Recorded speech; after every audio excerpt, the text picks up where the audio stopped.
Hello and welcome to Candidates Upfront, a public interest election program of Berks Community Television and the League of Women Voters of Berks County. I'm Bill Litfin, a member of the League. Our November 8th general election is coming up. We will vote for state and federal officials. The deadline to register is October 24th. The League is interviewing candidates who agreed to be interviewed in contested races. For each race, the candidates will get the same basic questions and will have the same amount of time to answer them. Two candidates are competing in the 129th Pennsylvania House District, Democrat Johanny Cepeda Freitas and Republican Barry Llewellyn. This district includes West Reading, Wyomissing, Sinking Springs, and parts of the city of Reading and Spring Township. State representatives serve a 2-year term in the state legislature in Harrisburg. They initiate legislation and vote to create laws. They pass the budget, including taxes and expenditures of the state. They help constituents with issues regarding state government. The salary for a state representative is $90,335 per year plus benefits and expenses. Please note the opinions expressed in this interview are those of the candidate and are not the opinions of the League of Women Voters or of Berks Community Television.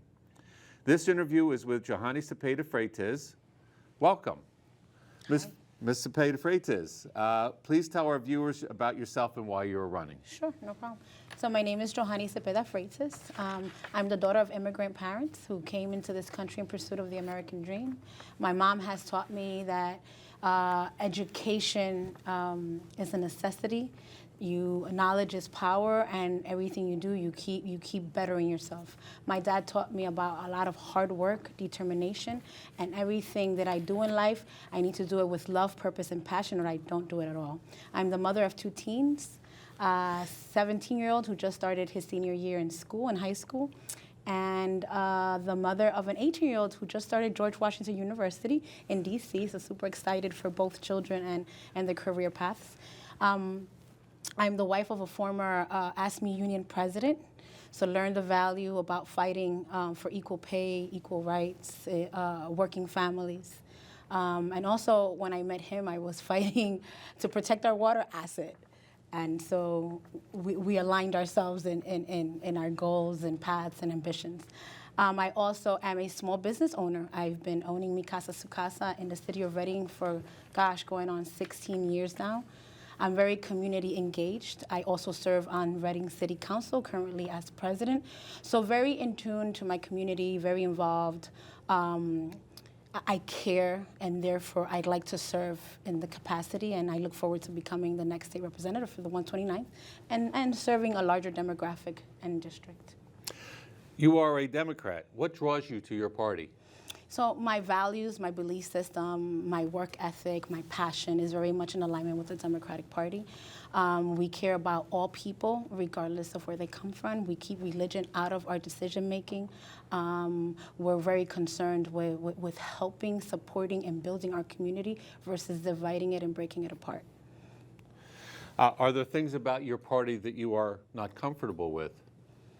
I'm comfortable with everything. I just think that as a Democrat, we definitely need to do more work in educating our community, educating people on voting, on their right to vote, and why it's important to exercise that vote, on more voter registration. So I just feel that we need to be more active, more feet on the street, more in schools, being more proactive in registering children as soon as they turn 18 and become legal adults to get them registered to vote. In the General Assembly, your party will want you to vote the party line. People who voted for you want you to vote their view. People who did not vote for you will still expect you to represent their views, and you'll have your own ideas. How do you balance these expectations? Tell us your thinking process. So my motto has always been people above politics. We need to put the people's needs first. We need to stop focusing on party lines, because the decisions that we make, the work that we do impacts everyone, and we need to think about everyone and how our decisions are going to either help or hurt the masses, the majority of the population. I think we need to get away from really making decisions because of party line, because it's very divisive. It almost would lend itself to be even discriminatory. So I care about people, and in every decision that I make, I do it with the input of people, regardless of what political affiliation you may have. And I say this, as a small business owner for the past 16 years, I've worked with a variety of people. The first question isn't what political party are you affiliated with? No, it's how are you? What is your name? How may I serve you? And so we need to keep that in mind when we're elected, and we're elected to serve for the greater good. On the first day of the legislative session, you will be asked to approve the rules of conducting business. These rules allow committee chairs, who represent only 17% of Pennsylvanians, to block legislation even if the majority of legislators support it. Should these rules stay as they are, or should they be changed? I believe the rules need to be changed and they need to be modified. This is a democracy, and we should be making decisions on behalf of the majority, not just a select few of the minority. So we need to revisit those rules and change them accordingly. Any ideas on how you might accomplish this? I will let you know when I get there. Lately, to get around the governor's veto pen, the legislature has written constitutional amendments to be voted on in primary elections which have low turnout. In the long run, do you feel it is appropriate to enshrine in our state constitution things that are normally handled legislatively? Do I feel it's appropriate to enshrine in our state constitution things that are normally handled legislatively? I think that it should be left in the body of legislators. However, we need to reach common ground. We need to learn how to negotiate and make changes that, again, are going to make things better for those that are on the receiving end of how we're making decisions. Everyone I know is pro-life, but it means different things to different people. Ending gun violence is pro-life. Preventing climate change, protecting endangered species, being against abortion, being in favor of choice on abortion, universal health care, ending the death penalty, all pro-life. On which of these issues or other issues do you consider yourself pro-life? So when you've described it that way, I would say I'm pro-life. However, I'm very pro-choice as well. I'm adamant about women's rights, women's reproductive rights. So the way in which you defined pro-life, I'd say we are all pro-life, but I want to be very specific that I'm also very pro-choice. Do you have gun laws that you would advocate for as so an we example? need to have responsible gun laws, some type of reform, if you will. We need to strengthen background checks, especially also psychological evaluations, if you will, because I don't think that guns belong in the hands of people that may have some type of emotional, mental health condition. I also think that we need to have more education around gun, and we need to have regulation that's going to keep kids away from guns away from the hands of teens and children. These days, teens have too much access to guns, and that's just why you see an increase in the gun violence and shootings and in schools, and we need to address that.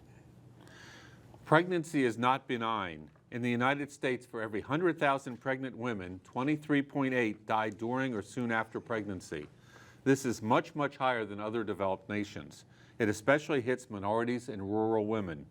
Does Pennsylvania have a responsibility to provide more support to pregnant women to prevent these deaths? Yes, absolutely, especially with prenatal care. We need to monitor the health of women while they're expecting.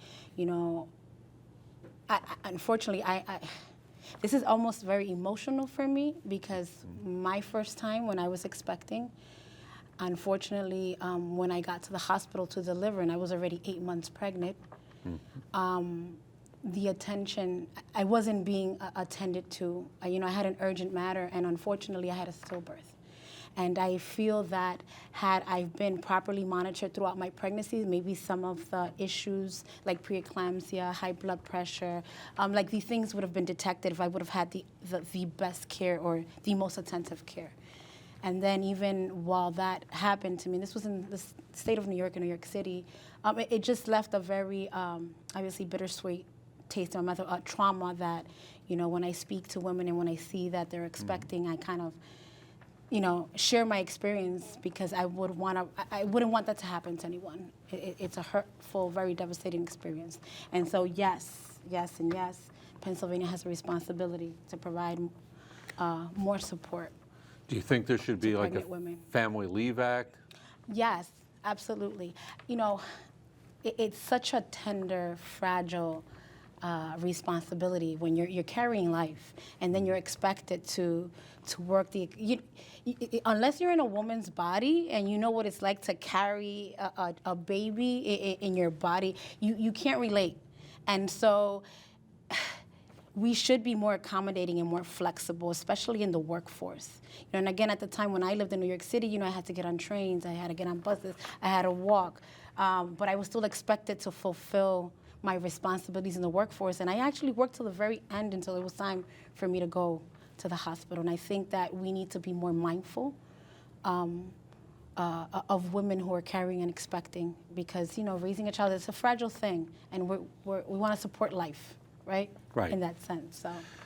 The Pennsylvania legislature recently voted to spend $20 million to help religious institutions and schools add security to their buildings. The money is much appreciated, but with every invention of another weapon, we need to up the security again. Gun violence costs the United States $557 billion annually. For perspective, that's more than 10 times Pennsylvania's annual budget. It's police, ambulances, hospital emergency rooms, and ongoing care for the wounded. These costs add to inflation. What can the legislature do to reduce gun violence and reduce the cost to taxpayers and to the companies that provide health insurance to their employees? Gun violence it's a pandemic in itself, and I think that we as legislators, and soon when I get into that position, we need to prioritize how do we reduce gun violence, how do we have and enforce regulations that make sense. We always talk about common sense gun laws. What do they look like, and how do we again prevent criminals from accessing guns, and how do we prevent our teens, our children from accessing guns? Yes, sorry. No, go ahead. So obviously, when I get into the position and I start working with my colleagues, and I can maybe understand, what's out there, what's been discussed and hasn't yet been passed, I'd like to definitely work on that. Okay, so possibly like prohibiting weapons of war might be something? Of course, that shouldn't be in a household.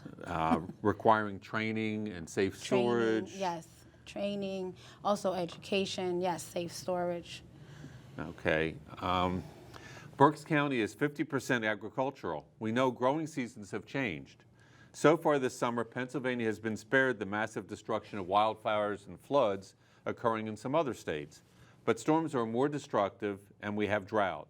Should Pennsylvania do more to protect our economy by doing more to prevent climate change? What actions do you think the legislature should or shouldn't take? Yes, we should be more mindful of our environment and climate change. Obviously, we all should be benefiting from clean air, clean water, and we need to look at renewable energy. Once I get to the once I become a legislator, again, I want to work across party lines. I want to work with my future colleagues to figure out what makes sense. I think we need to do more education to our community and constituents about climate change and how within their reach can they help contribute to protecting our environment. We need to also have more tax incentives to be able to allow or enable people to make decisions that are more environmentally conscious. The 2022-2023 state budget contains large increases for education funding, but it's a one-year thing. We have 500 school districts in Pennsylvania, most of which rely heavily on the property tax because the legislature hasn't agreed to a long-range plan for school funding. And we have charter schools that pull $2.6 billion from the public schools' budgets. Some say Pennsylvania's charter school law doesn't provide transparency and accountability that is required of our public schools. Two questions. What is your view on how Pennsylvania funds both public schools and charter schools, and do we need charter school reform? So while we have a fair funding formula for public schools, it's not equitable, it's not adequate. So we definitely need to revisit our fair formula funding. And we need to, and I think that that's the million-dollar question that for years we've been trying to find an answer for. How do you make education equitable so that despite the zip code in which a child resides, that they have access to educational enrichment and opportunities so that they can thrive and succeed. I think we need more charter school reform. We shouldn't put our schools in a position to compete for dollars, because at the end of the day, it hurts our student body and our children. And those are the areas that we should definitely be exploring to work on. I think public schools need to be fully and equitably funding, and we need heavy charter school reform. Pennsylvania is one of 9 states with closed primary elections. The primary is the spring election when the main parties, the Democrats and the Republicans, choose their candidates. And unless there happens to be nonpartisan questions on the ballot, only Democrats and Republicans can vote. Some states have open primaries where all voters choose candidates. Research has shown that states with open primaries have more moderate or centrist candidates, while states with closed primaries have candidates who are more radical to the right or to the left. Should Pennsylvania change how we run our primary elections? Please tell us why you feel as you do. Yes, I think we should change it. We've seen a growing independent party. Also, when I've registered people to vote, and when that question comes up, and they're like, well, what should I pick? And I'm like, well, I can't tell you what to pick. It has to be in alignment with what your belief system is. And then I've seen people who have registered to vote and come to the primaries to vote to realize that because they didn't select a party, they're not allowed to work and they get turned away. So I think that adds to our low voter turnout. A lot of voters feel disenfranchised and feel that they have to be forced to select a party to be able to vote during a primary. And so I think we need to look at changing that so that it's open primary, so that everyone has an opportunity to select the candidate of their choosing, regardless of their political affiliation or party affiliation, if you will. Excuse me. Compared to other states, Pennsylvania has rather weak laws on campaign finance limits and enforcement. And there are loopholes in the disclosure laws that apply to lobbyists. And lawmakers aren't banned from taking gifts. Do you feel these laws need to be strengthened, or are Pennsylvania laws fine for Pennsylvania? I think the laws need to be strengthened.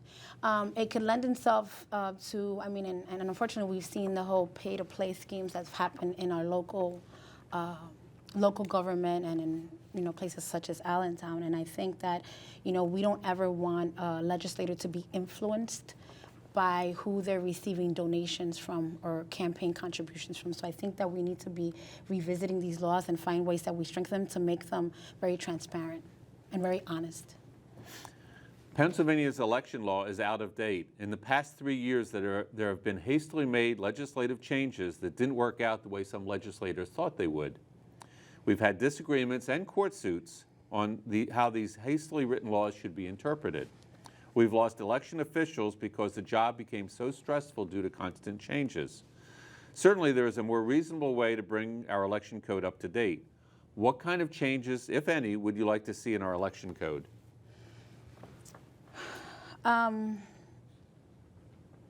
It's been such a controversial issue, right? I mean, throughout the years, we fought to have Throughout the years, we fought to be able to have the right to vote, for women to have the right to vote. And voting should be made accessible. We need to find ways on how to make the opportunity to vote attainable, accessible, easy. It shouldn't have to be so difficult. And I think that in the past years, we've seen that we've gotten really caught up on court suits and court files because certain parties aren't particularly content with the outcome of elections. But we need to make sure that we're not that we are preventing discriminatory practices and that we're not oppressing voter rights, because I've seen that happens as well. So we need to bring election code up to date, but we need to figure out ways on how to do so that it's also very honest and transparent and very clear. Businesses always document old procedures before designing new ones. Do you think it would help if legislators tried to work in a county elections office, maybe 2 different counties, before they voted on new election laws? Would you be willing to do this? Absolutely.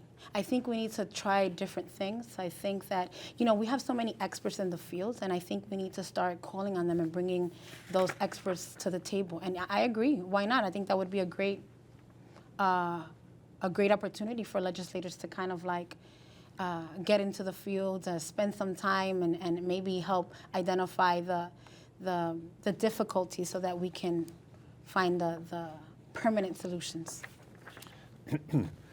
Founding father Alexander Hamilton fought for and set up the Federal Reserve Bank to set monetary policy. It is not in the Constitution, but is a driving force in handling inflation. Inflation is not a problem the Pennsylvania legislature can solve, so we haven't asked you how you would solve it. That said, should the legislature consider the inflationary or deflationary aspects of every bill it considers? If so, how far forward should we look?